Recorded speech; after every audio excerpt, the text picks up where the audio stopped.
live. Hey, everybody. Another quick hit in the Revolutionize series. We're going to look at Google's Notebook LM.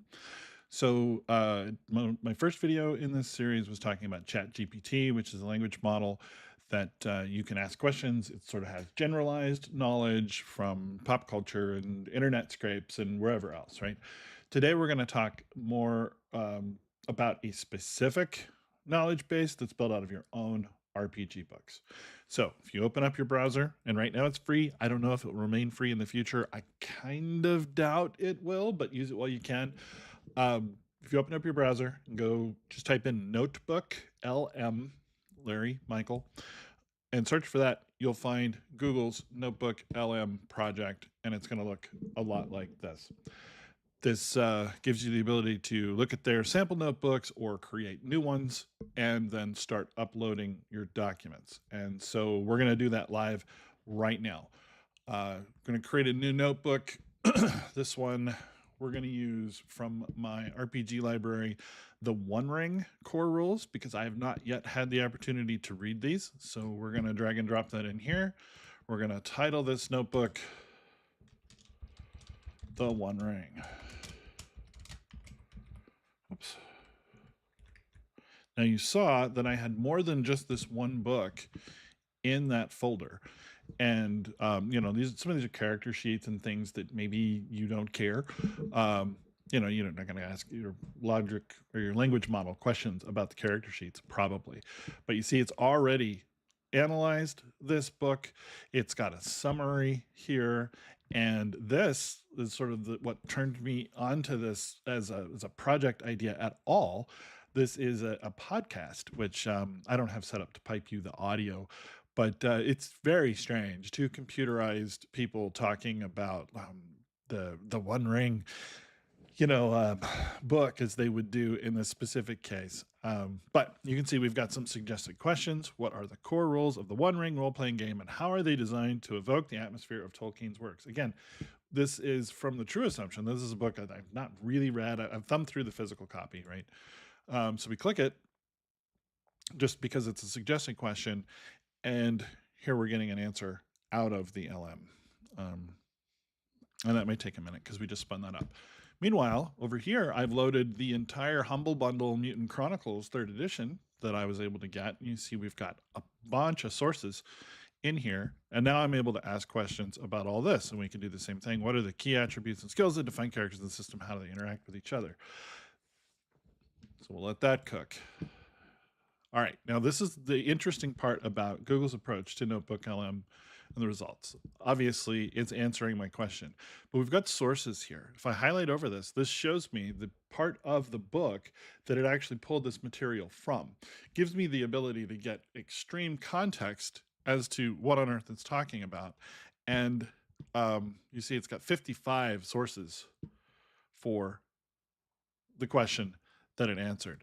So we could say, in this setting, what would a typical government structure be for a settlement?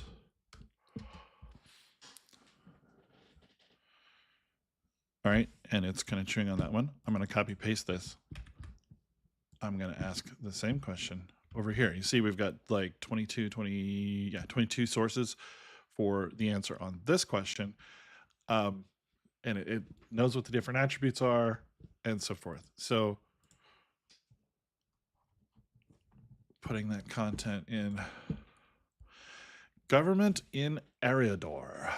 Leadership by respected individuals, chieftains as protectors, councils for important matters, influx of external forces. So on this councils for important matters, if I highlight this, it shows me to achieve their goal in a council, the company must achieve a number of successful roles in its matching its resistance value. So this is pulling this material with a rules-based mindset directly from the books. If I fired up ChatGPT and asked it the same question in the One Ring setting, sorry, you know, what is the typical structure for a government? It's not going to answer it with this fidelity, and it's certainly not going to reference me the exact PDF and page number that it pulled this answer out of. Mutant Chronicles over here, we've got a completely different answer: corporate domination, decentralization, and local autonomy. The cartel's role. So this also is able to extrapolate. It's able to roll on tables. I don't know if there are any tables. Are there any random tables in the sources? Give it a second to answer that.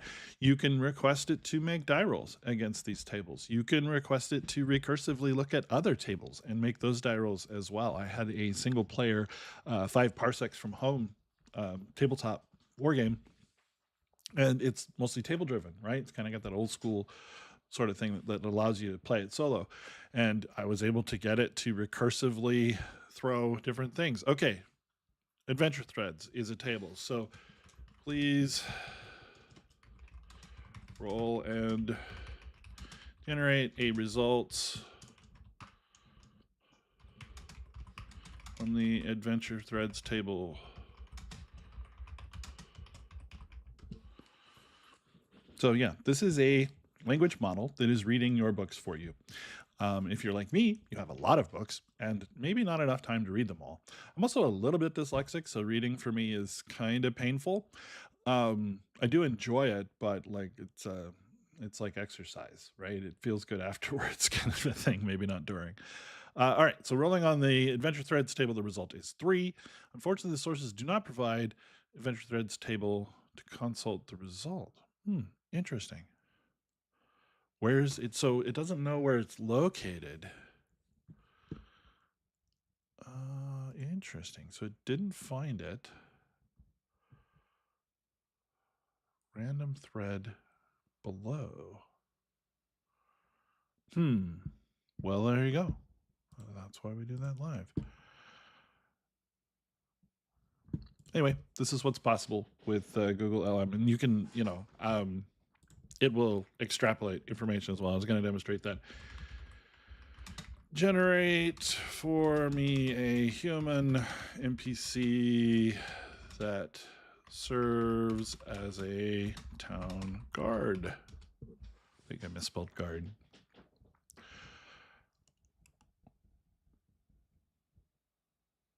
There it goes, chewing through the information. Again, setting this up is as easy as saying new and uploading some books. This is tied to your Google account. This one is my professional one. All right, Osric, Guardian of Bree. The sources primarily detail the mechanics of the role-playing game and do not provide detailed guidelines for carrying town guard NPCs. However, the sources do offer information that can be extrapolated to fulfill your request. Taking inspiration from these details, this response generates a human NPC named Osric. Osric is a middle-aged man of Bree living in the town proper, right? So this is the sort of thing that a normal language model would be able to do, but it's doing it grounded in the context. While not explicitly necessary for a simple NPC like a town guard, you could choose to give Osric stats to better represent him. You could choose to give Osric the wary distinctive feature to reflect his experience as a town guard. And again, there's the source, right? Here's a possible interaction between Osric and the player heroes. Good evening, Osric. Anything interesting happening in Bree tonight? Evening to you too, adventurer. Not much to report, thankfully. Few too many pints of ale being spilled at the pony, but that's about it. And you have the ability to save these. You can give the thing feedback. You can copy paste. I recommend keeping notes just like in the other one, but that's it. Yeah. Notebooklm.google.com. You can upload your books. You can ask it questions. As always, there's a link right underneath me. It'll take you to our Discord. If you want to talk more about this topic, have questions, want to share feedback or what you've experienced. But I thought I would get this one out because it is super, super cool. And, if you just want to see something incredibly weird, feel free to pop up in that notebook guide and have a listen to that podcast that it generates because, it's weird. It's somewhat insightful, but the one I did for Savage Rifts, it was wrong on some of the things that it said. And again, it's AI. This is what did I say before? It's like a 12-year-old nephew, anything that you would outsource to that kid. But it can be great for research. It can be great for prep, especially, again, this one is giving you page numbers. Now, you don't want to use Google? You don't have to. I had a lot of success with a private GPT application, it's a set of Python scripts and such that you can get. I could go into a little bit more detail on how that works and give you a very similar result, right? Load books into it, ask it questions about the books. What I like about this Google one is they've put a lot of horsepower behind it, and it's currently free, so it's very fast. And I mean, why not? Why not use it? We can certainly watch this space as it develops. There may be reasons that develop why not to use it, right? But in general, it's a tool just like all the other ones. So, as mentioned, Discord link. Have fun playing the game that you're playing, and I'll see you again real soon. Thanks.